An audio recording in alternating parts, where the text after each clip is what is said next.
In this video, I want to talk about successful fabrications. I often hear people say, well, history is a set of lies agreed upon anyway.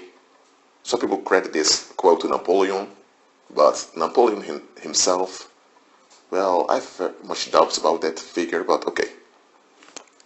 About historical fabrications.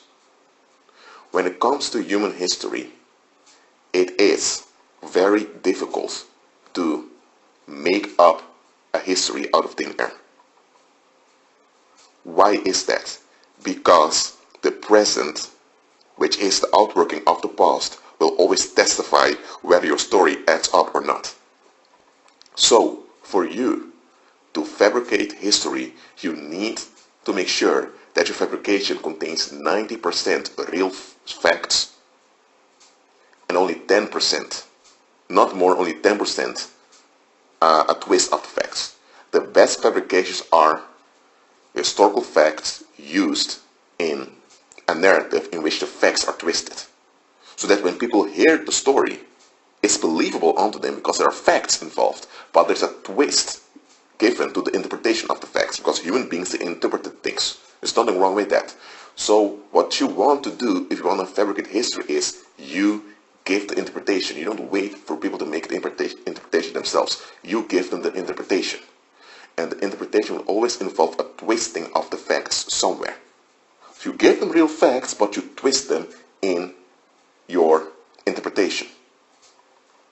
So when people then receive the message over and over again, they will believe in it because they will look at the facts presented in the story and the facts add up. So they think that the whole story adds up.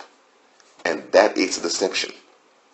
Look, let's say, I'm going to give an example. Let's say you have this, okay, I'm going to give a parable. You have John. John meets Celine. Celine is attractive, young female, and Celine often sends him text messages. So John thinks, well, she may be interested in me. But then Bart, a Dutch friend of John, tells John, John, how old is that chick? And John tells Bart, well, she's 26. At least that's what she told me. And then Bart tells him, are you sure she's only 26? And then John was thinking, why do you think that, Bart? And then Bart told him, John, the behavior of this chick is a bit suspicious. I mean, you met her twice, and it wasn't even a real meeting. She was a customer at your store, and the first time, and the second time, you were out having lunch with some friends and you walked by.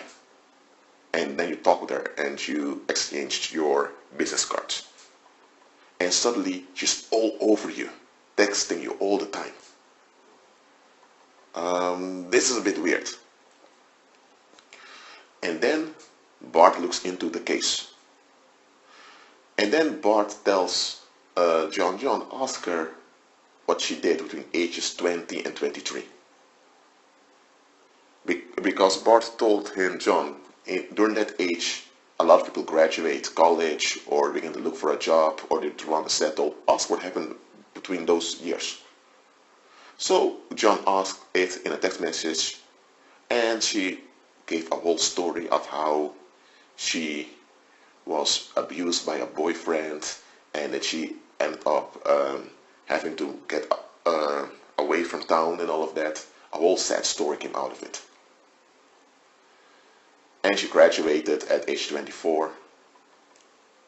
And indeed she had a diploma for accountancy. So that's true. And indeed she had pictures that she could show of the house she lived in at age 22 where she moved. So she handed him facts. And the facts were, you could check them out. So John told Bart, you see Bart, there's nothing wrong here. But then Bart still felt like something didn't add up here. So Bart, being a private investigator, in his free time decided to call some of the classmates of her in her last year of high school. And Bart pretended to be an insurance officer And what they found out was that this chick back then used to be involved with a lover boy, and she even helped the guy sell drugs. She was even expelled from school, so she had to get her high school diploma through other means, through private courses. When Bart found this out, he would think, oh, that's weird.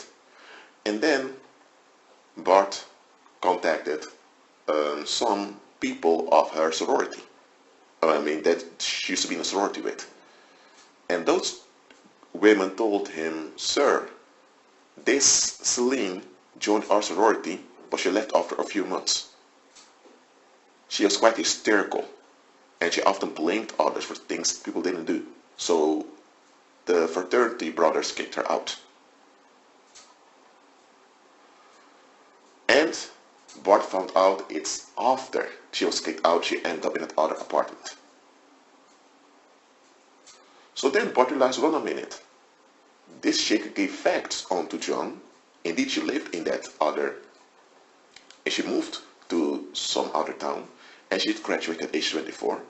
All of that were facts, but she left things out. And by leaving things out, she gave a twist to the facts. She gave the twist that she had a boyfriend that mistreated her, and that's why she had to move. Well, she had to move, that's true. That's a fact. But the truth was, her moving out of that sorority apartment was due to her stealing from people over there and blaming those other people.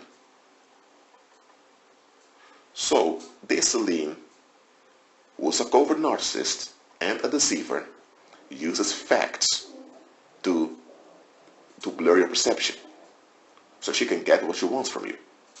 And Bart figured out quickly that she was about to become homeless because she hadn't paid rent for almost 5 months. And she always came with some sad story and lies that kept her in the apartment. But now, both the police and the real estate officer had enough.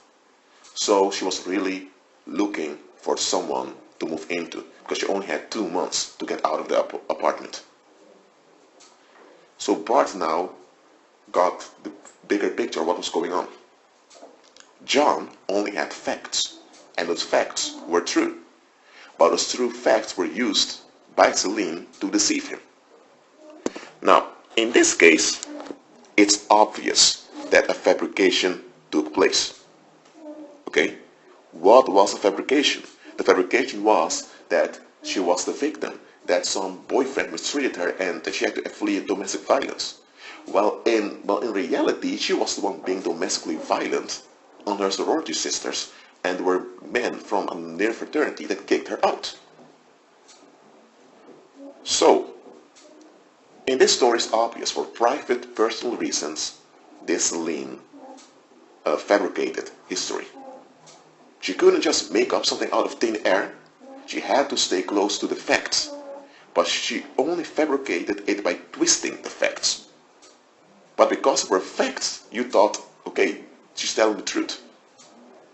By giving true facts, she lies to John by giving true facts. It's also a form of deceiving. Now, it often happens out there within intimate relationships that people withhold information, often related to their ex-partners or to their relatives. Well, people do such stuff. Now, I'm not going into that subject now. Whether someone has legitimate reasons to hide something or not, this is not relevant for this message. What I'm pointing out here is that it happens out there when it comes to romantic relationships or to marriage partners or to friendships. Also in business, it happens that people fabricate history just to hide things. Often it's things that they know very well, if this comes out, I will lose the advantage I'm looking for. Or I may not have people treating me the same way. People will not see me the same way. And if people don't see me the same way, they will not treat me the same way. Covert narcissists know how to blur your perception so you will perceive them in the most possible daylight possible, so you won't capture their exploitative attitudes. Because they know very well that you will not take their exploitative attitudes. That's why they need to use facts to blur your perception. Now, do you seriously think that the pagan rulers of this world don't do the same? to the population that they rule over. When it comes to history, they give you facts.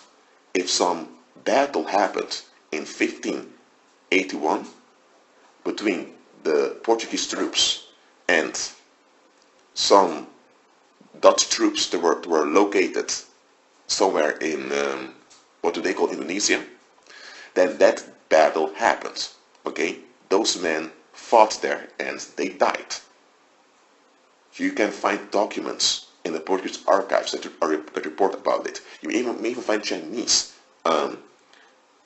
documents in Chinese archives that documented what happened, because some of the survivors of that battle were Chinese migrants that lived in the neighborhood, because those men also looted around there. So that battle in 1581, it happened. But then they will give you a twist to the facts. They will tell you the Portuguese were oppressing the people and the Dutch came and set the people free. Now that is the twist they give to the facts. The fact is that battle happened. Okay? And then you will have the present day Malay government telling you that the Portuguese were ruthless merchants. The Dutch came just as ruthless, but the Dutch were more favorable towards us. Now, why would the Malay politicians make such a twist to the fact? Because, let's say Malaysia, for their economy, depends on business contracts with many Dutch firms. In this case, they want to give a policeable reputation of the country to the Dutch entrepreneurs. That's why when it comes to ugly historic facts, they will give that twist just to give the country a good image to the Dutch, to benefit in the present.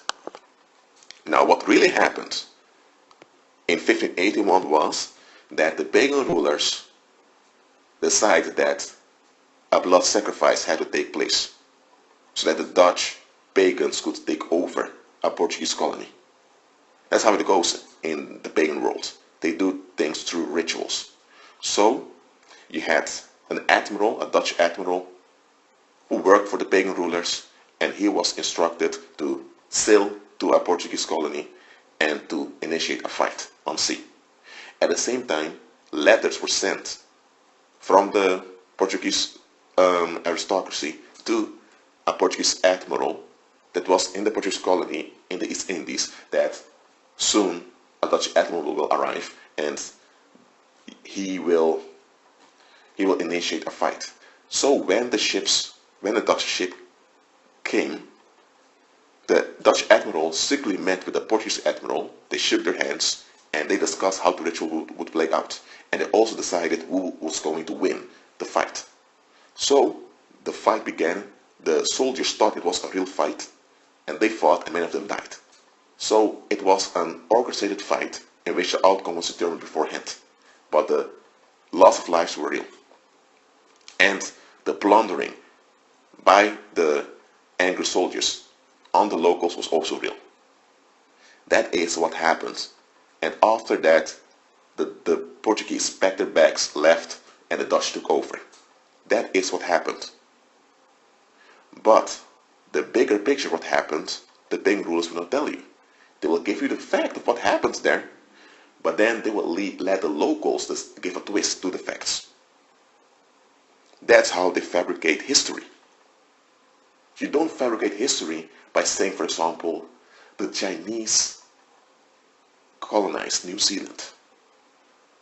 While when you look at New Zealand today, they speak English. The flag reveals that they were part of the British Empire, and the Chinese population is very low. And there are no visible traits that reveal that the Chinese were ever there as a maritime power. And then you look at Chinese history itself, they didn't even have an enormous navy to begin with. So how can it be that Chinese didn't have an enormous navy, yet they colonized New Zealand, and there is no visible reflection today that it was ever Chinese territory? So that would be a fabrication out of thin air, and such a fabrication will not last. Okay? To fabricate history successfully, you need to remain close to the facts And the only fabrication you give is that you twist the facts. And you can twist the facts a lot, as long as you have real facts that you're twisting. Not alternative facts, not made up stuff. You need to have real facts that people can verify, and you twist those. Okay? So, next time you find people doubting history, ask yourself the following question. Are they really interested in what really happened in history? Or do they just want an excuse not to be responsible? This is what you need to understand also. When there is confusion, when things are not clear, people can use the confusion as an excuse not to be responsible. That's why a lot of people say, well, the Bible's been tampered with, blah, blah, blah, and all of that. They come with all kinds of suggestions that you can't trust Scripture, so that they won't have to study the Scripture and find out how Scripture ought to be applied. Because not everything written in the Old Testament applies to you. The same with the New Testament. And of course, a lot of Babylon churches misquote Scripture and they abuse Scripture. That's true. But just because institutions and organizations misquote the Bible and abuse it doesn't mean that the book has no value to you. You just need to examine it, find out what applies to you and what doesn't. But a lot of folks don't want to go that far. They just want to be relieved. They want to be left alone, doing whatever they want to do without having to give any explanation to anyone. And they will use the abuse of Scripture by Babylon churches as an excuse for them not to be involved with the Most High and nor seeking the Father's will. The same it is with history. Yes, there are deceptive stories when it comes to history. However, it doesn't mean that you're not responsible for wanting to figure out what's real and what's not.